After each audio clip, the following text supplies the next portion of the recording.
You can also upload your own data into ArcGIS Online. This may be my favorite capability of all of ArcGIS Online. Let's begin by uploading a simple CSV, comma-separated value file containing cities and states. Let me show you my CSV file. City, state. In this case, it's the radio stations that broadcast the games of the Kansas City Royals. Let's say I want to look at the pattern of those cities.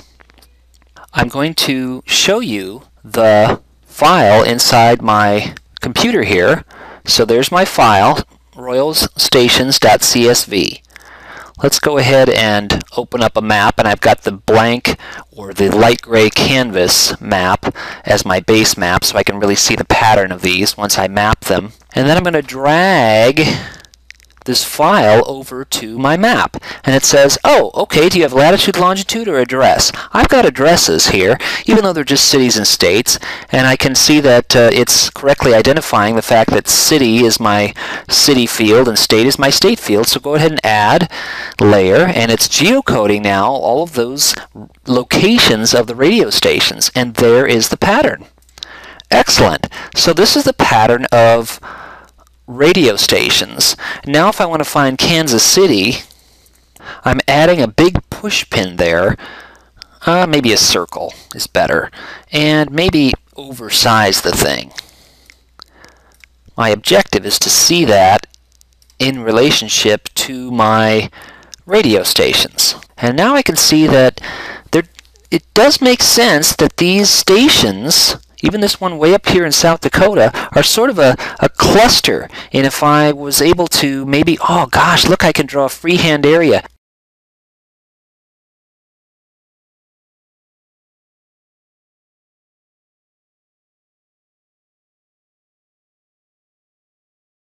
Listener area. Super. And then I might be able to do the same thing with the St. Louis Cardinals and see how much of Missouri is divided up.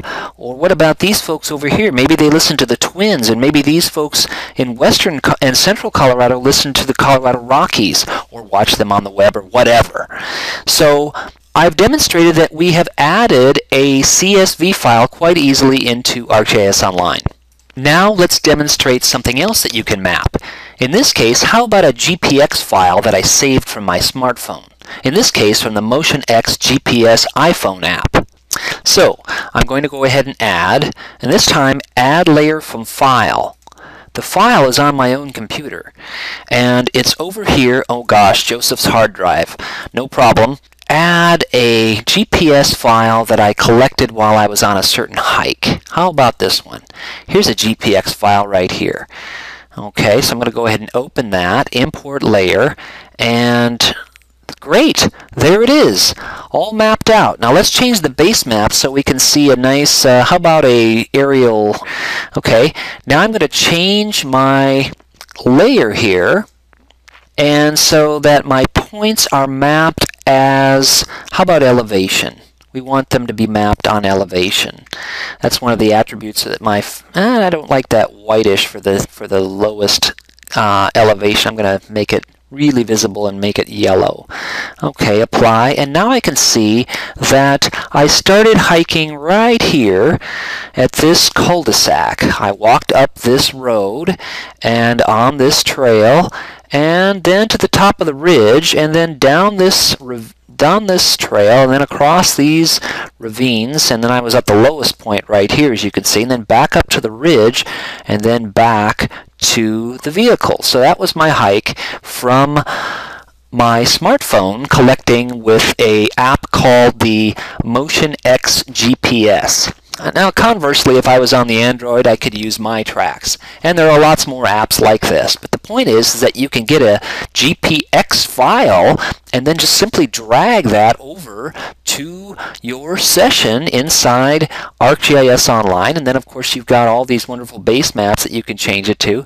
And then you've got a trace of your field work. Wonderful.